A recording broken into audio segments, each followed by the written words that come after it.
And we have seen a lot of activity in the tropics this summer, but today marks the 59th year anniversary of the largest hurricane to ever hit Texas. Here's KVUE's Bob Buckaloo with the backstory.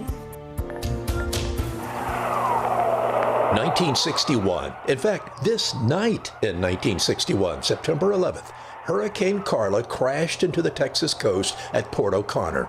It turned out to be one of the biggest storms in size in hurricane history and caused damage from Port Arthur to Brownsville. That's the entire 600-mile length of the Texas Gulf Coast. Torrential rains and high winds felt in Austin and beyond. When it came ashore, Carla had winds of 170 miles per hour, but it was the storm surge and the high winds that caused much of the damage, flooding homes and businesses from Port Arthur all the way down to Corpus Christi.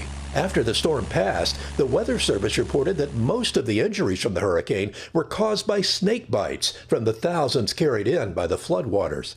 Live television coverage about the approaching storm is credited with a surprisingly low death toll. 38 died. Advance warnings led to the evacuation of nearly 400,000 people before the hurricane hit. The reason we have brought our live remote cameras down here to telecast direct from the United States Weather Bureau in Galveston is the fact that the Weather Bureau here has the radar, that 250-mile range radar, is probing out in the Gulf, and that the Galveston station is the key station in helping compile the forecast. A young reporter named Dan Rather from Houston TV station KVUE reported continuously from the Galveston Weather Service office, something not seen before on TV. Impressed by his reporting, CBS offered Rather a job, and the rest, as they say, is history.